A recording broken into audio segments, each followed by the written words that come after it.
ocasión, ustedes me acompañan a Primera de Pedro, capítulo 1. Primera de Pedro, capítulo 1, versículo del 12 al 16.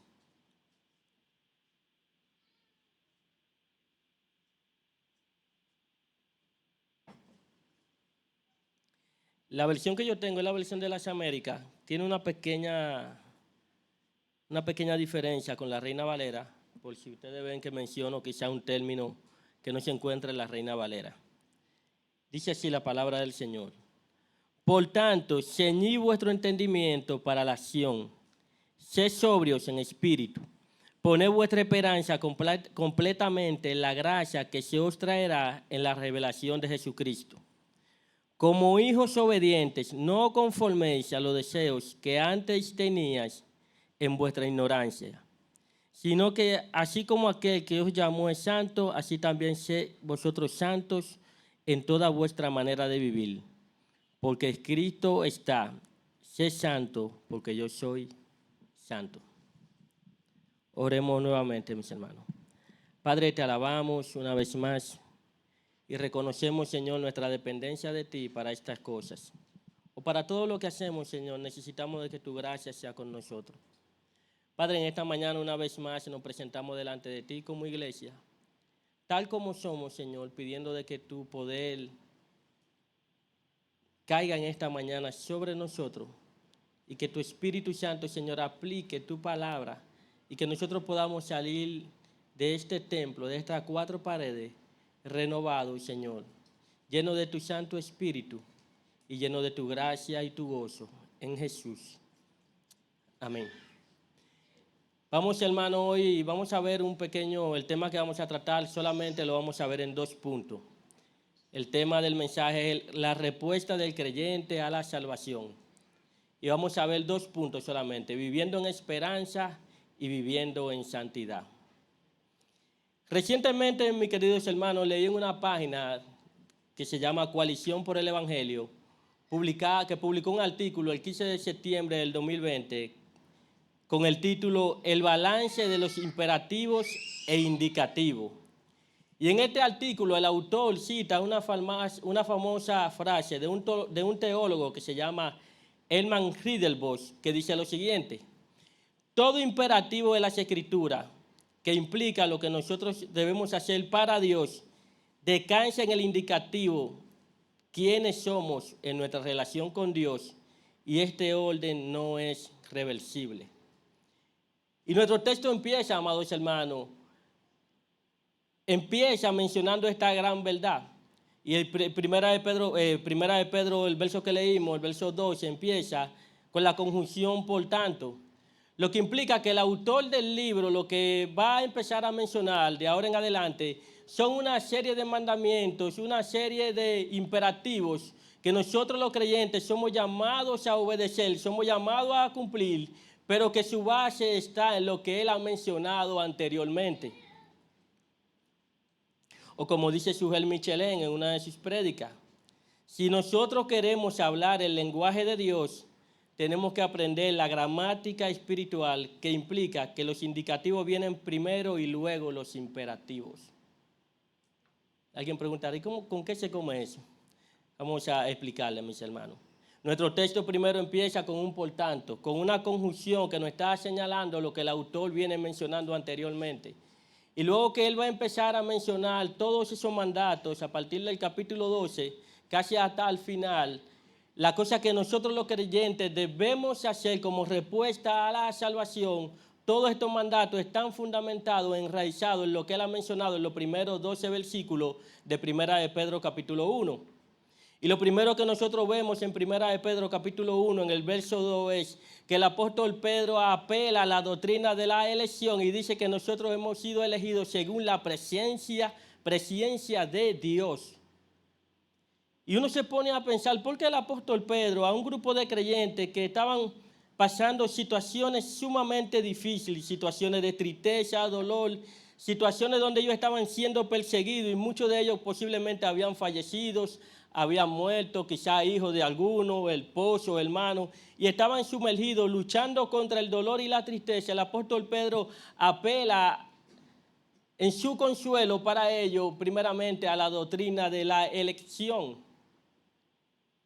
Ustedes saben que, hermano, nosotros estamos viviendo en una época donde la confesión positiva se ha apoderado de muchos creyentes.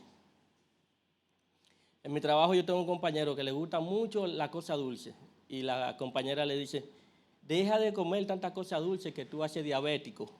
Y él dice, eso yo no lo recibo en el nombre de Jesús. Entonces yo le digo, si la vida fuera tan fácil como decir, yo no lo recibo en el nombre de Jesús, entonces nosotros los creyentes ciertamente viviríamos en este mundo sin ningún estorbo. Y el apóstol Pedro primero está apelando a la doctrina de la elección para que ellos supieran que aunque ellos estuvieran pasando por diferentes pruebas, dificultades, que aunque ellos estuvieran sufriendo, ellos pudieran descansar en la esperanza de que Dios lo eligió para salvación. En otras palabras, la elección de Dios no implica que en este mundo caído nosotros no vamos a pasar por pruebas, dificultades, aflicciones extremas y cosas que posiblemente van en un momento determinado a tentar nuestra mente, nuestro corazón, a que dudemos acerca de la bondad de Dios. Lo segundo que el apóstol Pedro menciona en el versículo 3 es que dice que Dios nos hizo renacer para una esperanza viva.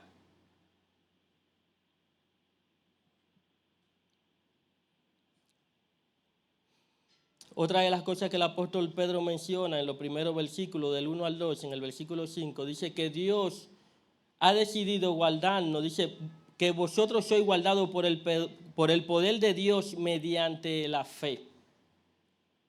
Ustedes ven, hermano, cómo el apóstol Pedro empieza primeramente explicándole el evangelio. Cómo el apóstol Pedro primero empieza consolando a estos hermanos con la realidad de que Dios, el Dios que los eligió, es el Dios que los guardará hasta el final.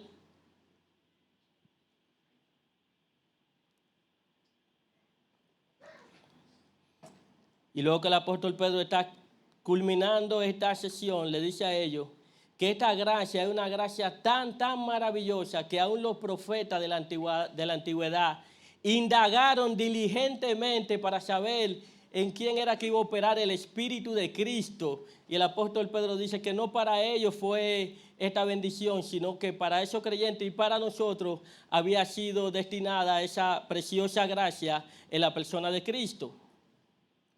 Y teniendo eso en cuenta, entonces el apóstol Pedro inicia su serie de exhortación fundamentado en lo que Dios hizo en la cruz del Calvario para nosotros.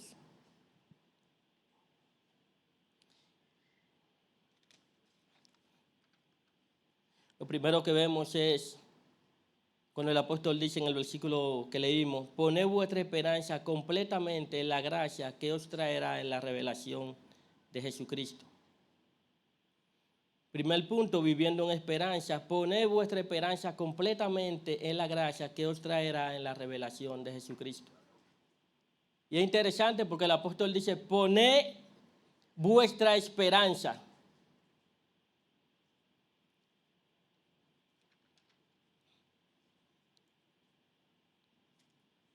El apóstol dice, poned vuestra esperanza en la gracia que os traerá en la revelación de Jesucristo. Porque ciertamente si hay algo con lo cual nosotros luchamos es la tensión entre el ya y el todavía no. Nosotros tenemos esa lucha interna y en esa lucha interna el apóstol Pedro dice que nosotros debemos poner vuestra esperanza. En otras palabras, nosotros tenemos una tentación natural a desviar nuestra atención, a desviar nuestro corazón a lo que realmente tiene valor eterno. El hecho de que diga poner significa que posiblemente tendremos la inclinación a ponerle lo transitorio en la gente pecadora, en gobernantes pecadores, en recompensas terrenales. Yo escucho un auge de muchos creyentes. De verdad que todo lo que nos identificamos como creyentes, que somos pro vida, estamos sumamente contentos de que haya ganado Donald Trump. Pero siempre debemos recordar, hermano, que Jesucristo es el único ser que es infalible, es el único ser que es el mismo ayer, hoy y siempre y por los siglos. Todos los gobernantes de la tierra tienden a cambiar Y nosotros no podemos poner nuestra esperanza en ningún gobernante de la tierra, porque por mejor que él sea, es una persona pecadora. Y aquí el apóstol Pedro le dice que pongan su esperanza completamente en la gracia que os traerá cuando Jesucristo sea revelado. En otra palabra, nuestra esperanza debe descansar en la segunda venida de Cristo. Más adelante en el versículo 25 el apóstol Pedro dice, ¿cómo es la esperanza de los hombres caídos? Dice que la esperanza de los hombres caídos es como toda carne es como hierba y toda gloria del hombre como la flor de la hierba. La hierba se seca y la flor se cae, mas la palabra de Dios permanece para siempre. No importa quizá los bienes materiales que nosotros podamos tener, no importa la cosa que nosotros podamos conseguir de este lado de la gloria. La realidad es que en este lado de la gloria la polilla y el orín corrompen.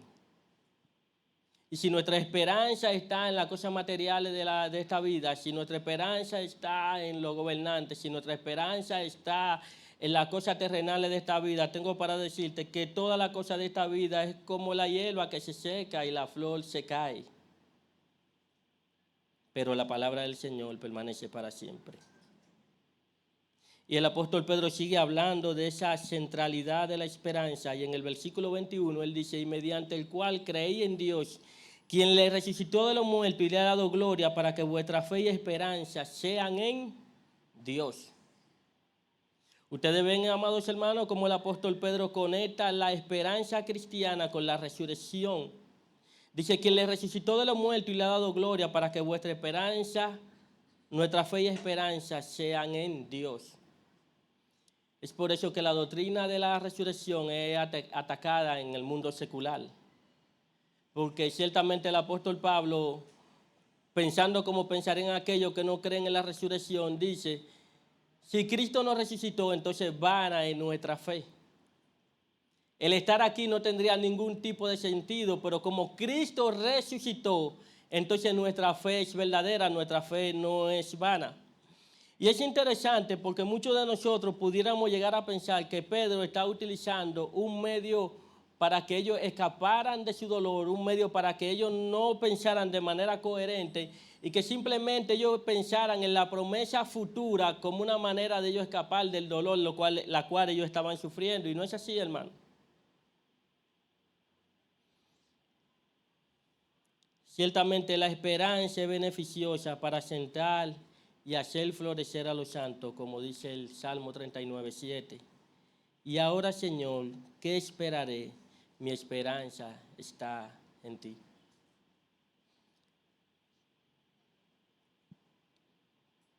Si tú estás luchando, hermano, con la depresión, si tú estás luchando con cosas que no puedes entender, te tengo para decir, como el salmista dijo, Salmo 39:7.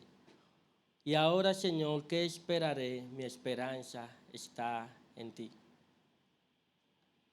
Hagamos, hermano, que nuestra esperanza ciertamente esté en Dios. Nosotros debemos descansar en esa realidad de que nuestra esperanza descansa en la persona de Dios. Y el apóstol Pedro, cuando está ante su defensa ante Félix, en Hechos 24:15, dice lo siguiente, teniendo esperanza en Dios, la cual ellos también abrigan de que ha de haber resurrección de los muertos, así de justos como de injustos. Lo que implica, hermano, que un día todos aquellos que han partido a la presencia de Dios, todo lo que vamos a partir si Cristo no llegará, la realidad de la vida es que un día todos nosotros vamos a resucitar para estar con nuestro Señor. La esperanza bíblica afirma la integridad de la promesa de Dios y declara que Dios es un Dios que cumple su palabra.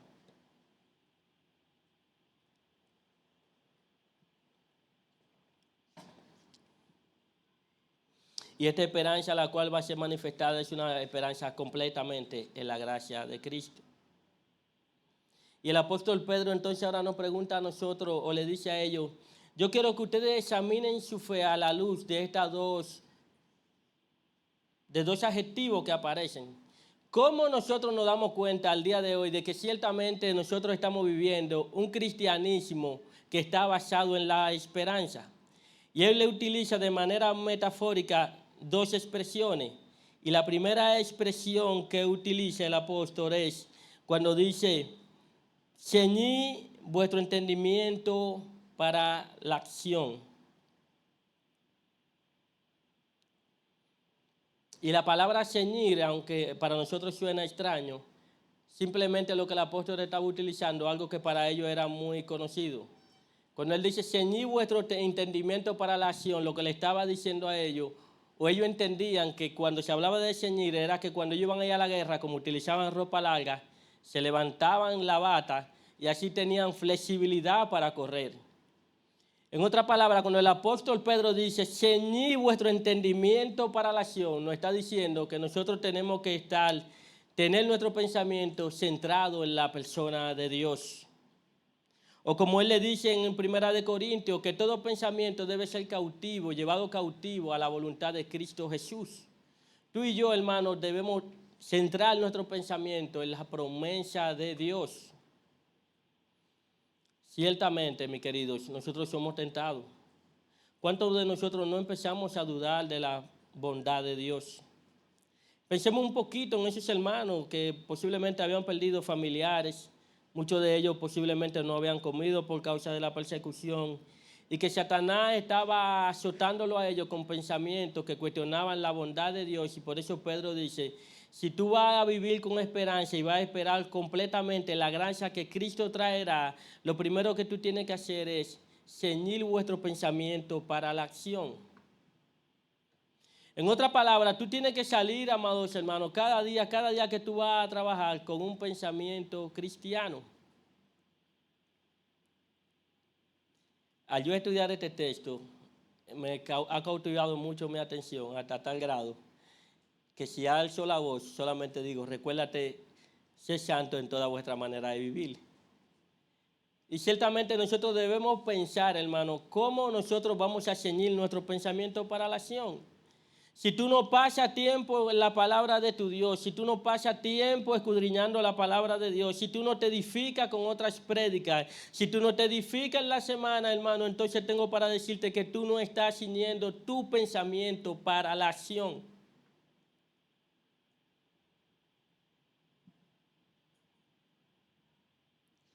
Nosotros debemos examinar nuestra vida a la luz de la palabra de Dios y preguntarnos si realmente nosotros estamos viviendo según las prioridades bíblicas.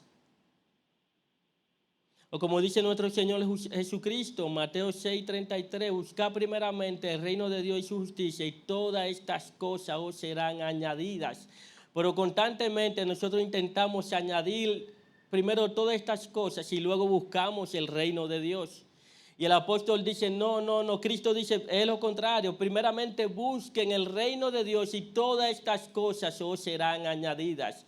Pero nuestra inclinación material, nuestra falta de fe, nuestra falta de ceñir nuestro entendimiento para la acción nos hace, queridos hermanos, a nosotros invertir el mandamiento.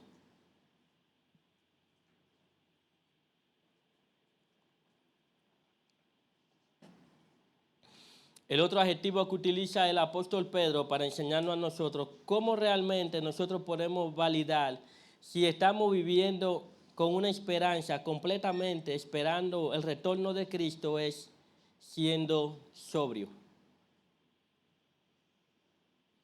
Y de verdad que cuando yo hablo de la sobriedad no me puedo olvidar cuando yo era no más chiquito, sino más joven. Porque hubo una etapa de mi vida en que el tamaño se quedó hasta ese punto, aunque era más joven de edad. Que yo veía a un señor que era tan coherente en el barrio, por un señor que ni saludaba.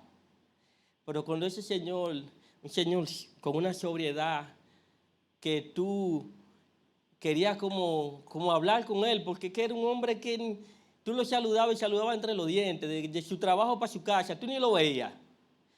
Pero cuando llegaban los fines de semana y ese señor perdía la sobriedad, lo contrario de ser sobrio es embriagarse, que se embriagaba. Tú decías, por esto no es el hombre que yo veo de lunes a viernes.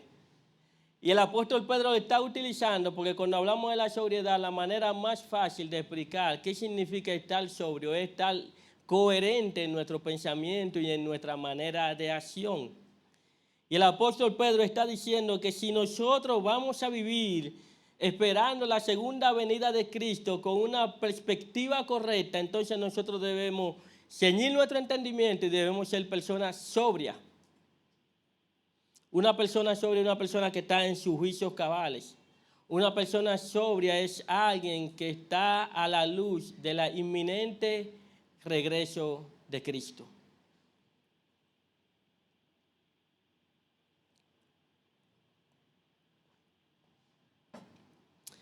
Ciertamente, hermano, la presión de la vida pueden intoxicar al cristiano, a distraerle de su objetivo.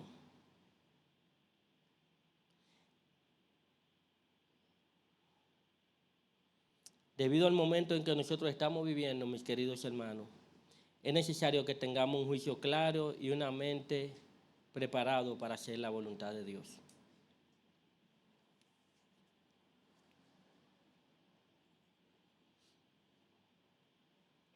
Que nuestra esperanza esté puesta en el retorno de Cristo.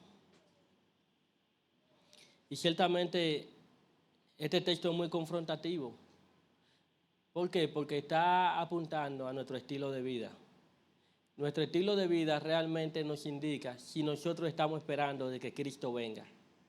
Nuestro estilo de vida es un indicativo de que si realmente nosotros estamos conscientes de que lo que nos espera es una herencia incorruptible, como dice Pedro en el lenguaje de Pedro, una herencia que no se puede contaminar, una herencia que no se puede marchitar.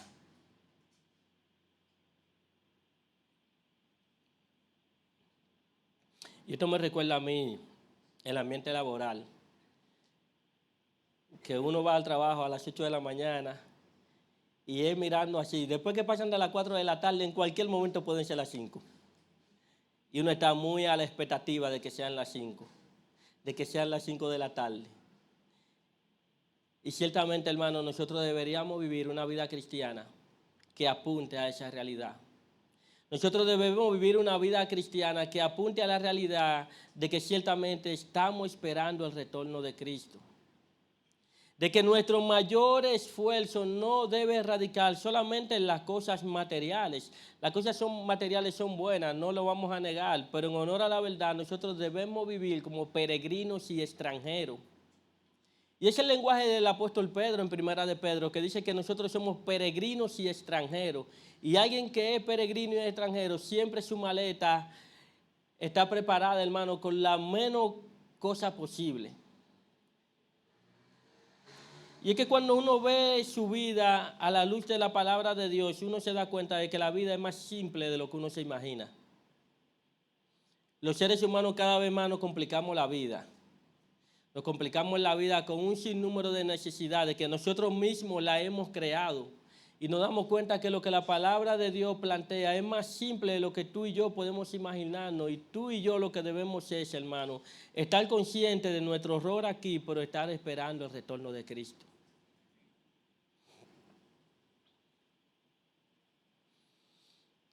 Nosotros los que nos casamos no hace mucho, cuando el pastor o algún predicador culminaba en su predicación diciendo, oh Cristo, ven pronto, uno decía, Señor, no lo escuche. Porque nuestra mente terrenal tiende, hermano, a desviar nuestra atención de las promesas de Dios. ¿Y quién dijo, hermano, que estar casado es mejor que estar con Cristo?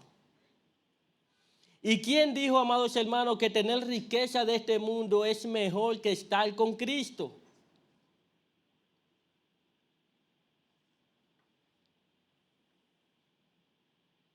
Nosotros hemos sido creados para Él.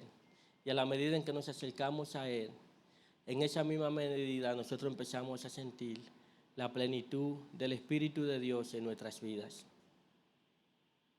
Y uno empieza a darse cuenta, hermano, que ciertamente las cosas que uno empieza a conseguir en esta vida son importantes y tienen un valor importante en nuestras vidas, en nuestra manera de vivir.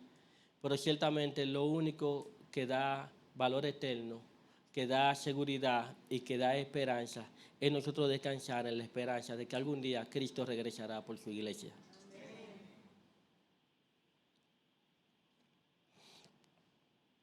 Lo segundo que el apóstol Pedro nos plantea es, mis hermanos, ¿cómo nosotros podemos responder a la salvación?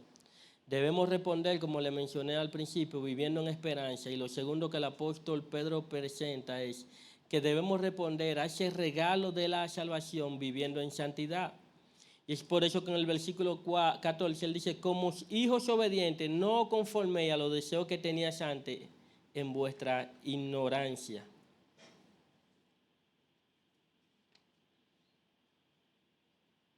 Y lo primero que le presenta es como hijos obedientes. ¿Significa eso de que nosotros como hijos obedientes no vamos a desobedecer? Claro que no, porque la experiencia nos dice que no es posible. En esta semana yo estaba acostado y como a las 9:30 me dice Hannah, papi, yo quiero ponerme los patines para patinar. Lo único que yo pensé fue un niño a las 9:30 queriendo practicar un deporte extremo. Eso como que me está diciendo que salga corriendo para el hospital de madrugada. No se va a dormir. No, mami, no te ponga los patines. Yo no la estaba mirando realmente. Ella se fue y al ratico vino como triste. Y me dice, papi, yo tengo que confesarte algo. Dime, yo me puse los patines. Perdóname por desobedecerte. Gracias a Dios que no pasó nada de lo que yo había cavilado en mi mente. ¿Eso implica de que ella no es obediente? Bueno, desobedeció ciertamente y eso nos pasa a nosotros en nuestra relación con Dios. El detalle es, en este texto, es que cuando el apóstol Pedro dice que nosotros debemos responder a lo que Cristo ha hecho por nosotros en la cruz del Calvario como hijos obedientes, es que nuestra vida debe estar caracterizada por obedecer a Dios, no que no vamos a desobedecer. Porque nuestra experiencia no lo dice. Dios nos dice, ahí está verde, pasa ahora y nosotros no pasamos.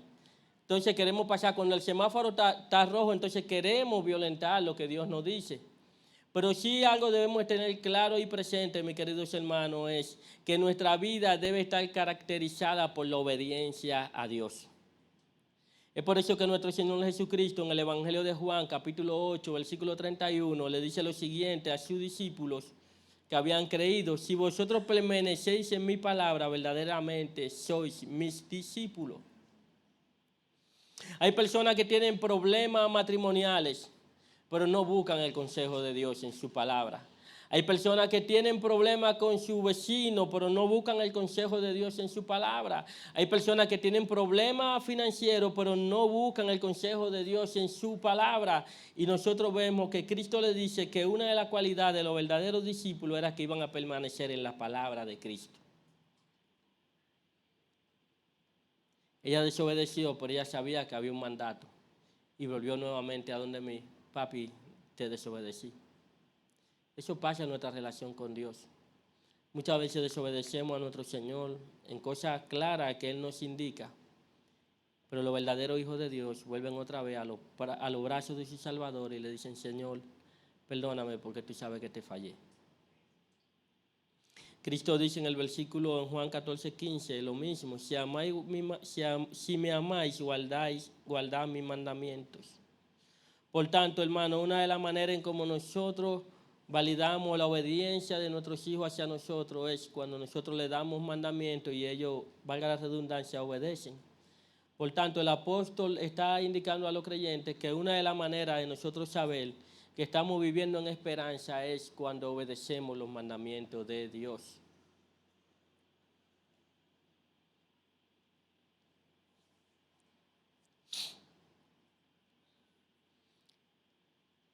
Y otra descripción que él utiliza para hablar acerca de la obediencia la expresa en términos negativos cuando dice, no conforméis a los deseos que antes tenía en vuestra ignorancia. Ustedes se imaginan que yo vuelvo y le diga a Hannah lo mismo y ella vuelve en la noche, papi, yo te desobedecí. Ustedes pensarán de que yo le diré, está bien, mi niña, yo te voy a perdonar, pero vamos a darte una pelita porque yo te dije que no lo hiciera. Y se le da su respectiva pela. De igual manera, nosotros tenemos, hermanos, nosotros fallamos cuando nosotros andábamos en ignorancia, pero se supone que cuando venimos a Cristo y a la medida en que vamos siendo moldeados por Dios, ya hay cosas, hermanos, que nosotros debemos ir dejando. Y esto me recuerda mucho al pueblo de Israel cuando estaba en el desierto. Que después que Dios lo había sacado del desierto y la cosa empezó a ponerse difícil, ellos empezaron a desear cómo ellos vivían en la casa del faraón. Así hay creyentes que vienen a los caminos de Dios, que vienen a los caminos de Cristo, y aún su deseo por la cosa del mundo sigue tan intacto como la primera vez cuando ellos vinieron a los caminos de Dios. Tú y yo debemos examinar nuestra vida a la luz de la palabra de Dios y pensar si ciertamente nosotros estamos siendo moldeados, formados por lo que el mundo nos ofrece, o nosotros estamos siendo formados, moldeados por lo que Dios dice en su palabra.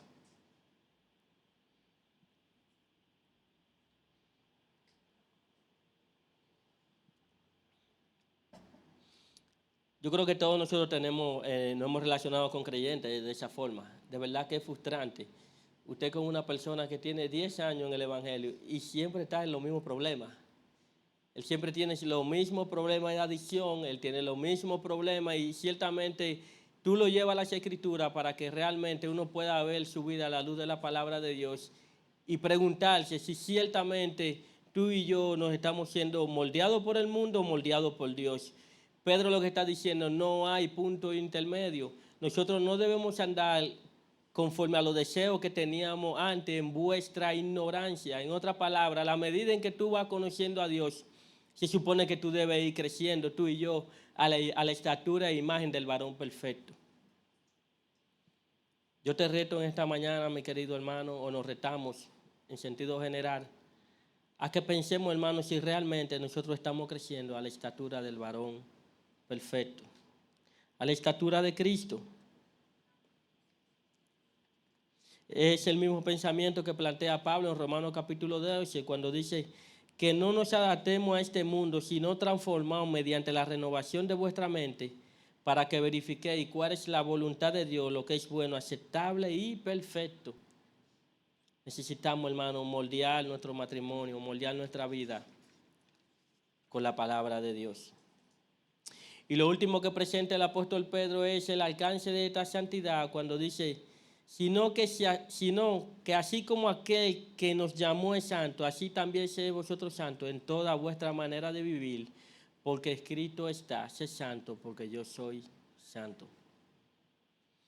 Y de verdad, hermano, que cuando hablamos del tema de la santidad, hay una distorsión con el tema de la santidad, que hay mucha gente que piensa que la santidad radica en un conjunto de prohibiciones. Hay otras personas que piensan de que la santidad solamente radica en utilizar una falda larga hasta abajo, o como popularmente se conocen a ese grupo de personas que confiesan seguir a Cristo como los rabacucos. Pero uno se da cuenta, hermano, que la santidad no tiene que ver de manera absoluta solamente con eso, porque el apóstol dice, sé santo en toda vuestra manera de vivir. Y la palabra santo lo que significa es que nosotros hemos sido apartados para Dios. Y el fundamento de eso es que Dios es santo y el apóstol utiliza una cita del Antiguo Testamento para recordarle a los creyentes de esa nueva dispensación de que la santidad de Dios es inmutable, no cambia. O como dice Charles Spurgeon, un buen perfume no necesita ser anunciado. Usted lo percibe inmediatamente, al igual que la santidad. Yo siempre felicito a mi hermano Alberto, porque Alberto, siempre tiene un perfume que huele muy bien, valga la redundancia, aquí en público, hermano. Pero el apóstol aquí dice Charles Spurgeon, muy cierto, un buen perfume no necesita ser anunciado, sino que se percibe inmediatamente, al igual que la santidad. Y por eso el apóstol Pedro dice que hay que ser santo en toda vuestra manera de vivir. No es santo porque usted viene para la iglesia y ese día entonces usted se va a poner una ropa decorosa a las mujeres. No, es que usted debe usar una ropa decorosa independientemente del lugar donde se encuentre. Es que yo debo ser santo con mi compañero de trabajo, yo debo ser santo en mi relación matrimonial, yo debo practicar la santidad a la hora de corregir a mis hijos, yo debo practicar la santidad a la hora de lidiar aún con los motoristas. En esta semana, mis hermanos, ustedes saben que en el parqueo de La Sirena, cuando dan las 5 de la tarde, bueno, Anthony me ha dado el pase varias veces. Se pone difícil para uno salir de La Sirena. Y yo de verdad lo que quería era llegar a mi casa. El primer día me volé por la puerta de entrada y salí por ahí. Yo sé que no estuvo bien. El segundo día lo iba a practicar otra vez. Y ahí mismo el Espíritu Santo me dijo, sé santo en toda vuestra manera de vivir. Y ciertamente, hermano, vamos a coger la lucha, vamos a hacer la fila como corresponde. Pero nosotros necesitamos practicar la santidad en toda vuestra manera de vivir. Que cuando corregimos a nuestros hijos, ellos no entiendan que simplemente lo corregimos, no entiendan que es un capricho de nosotros, sino que lo corregimos porque es lo mejor para ellos. Que en tu relación matrimonial tú puedas tratar a tu esposa, como el apóstol Pedro mismo dice, como vaso frágil. Que a las jovencitas nosotros podamos verlas como nuestras hermanas. Que a las mayores nosotros podamos verlas como nuestras madres. Que a los mayores nosotros podamos verlos como nuestros padres, porque debemos ser santos en toda vuestra manera de vivir. Que si mañana alguien va a conocer algo en ti, ciertamente la santidad que tú predicas o la santidad que tú vives, anuncie de que tú le sirves a un Dios santo. Que nuestro distintivo, hermano, sea la santidad de Dios. Y es importante porque el apóstol Pedro le está hablando a un grupo de personas que estaban siendo afligidos y Pedro le está diciendo, sean santos en nuestra manera de vivir, porque aún en la aflicción nosotros podemos manejarlo con santidad y mostrarle que servimos a un Dios santo. Y debemos pensar, hermanos, seriamente en la santidad de Dios. Porque muchas veces, mis hermanos, nosotros somos muy ligeros en la cosa de Dios. Muchas veces, mis queridos hermanos, nosotros pensamos de que el Dios del Antiguo Testamento no es el Dios del Nuevo Testamento y muchas veces pensamos de que podemos actuar a la ligera delante del Dios. Y nosotros vemos de que el apóstol Pedro, el hecho de que cite el Antiguo Testamento es para mostrarnos a nosotros de que el carácter de Dios es inmutable. Dios es un Dios santo.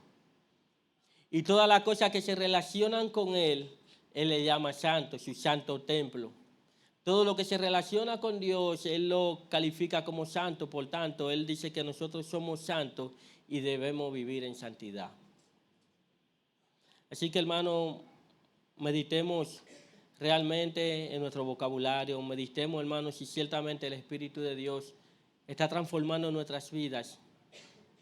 Y busquemos, hermano, ser personas sobrias para que podamos vivir con esperanza en medio de este mundo caído. Así que oremos. Padre, te alabamos, te glorificamos, Jesús. Y te pedimos, Señor, de que tú nos ayudes a responder a esa grandiosa gracia que tú has manifestado para con nosotros, en que nos elegiste desde la fundación del mundo, viviendo en santidad y viviendo como hijos obedientes. Ayúdanos, Señor, a desear tu palabra, a desearla a un grado tal de que no podamos vivir un día sin ir a ella. Transforma nuestra mente, nuestro corazón, Señor, a la imagen de tu Hijo y ayúdanos a vivir ciertamente con la perspectiva correcta de que un día tú vendrás, Señor, a buscar tu pueblo, a buscar tu iglesia y que nada de las cosas terrenales, Señor, pueden satisfacer el deseo que tenemos de estar contigo. Te lo pedimos, Padre, en Cristo Jesús. Amén. Queremos, hermano,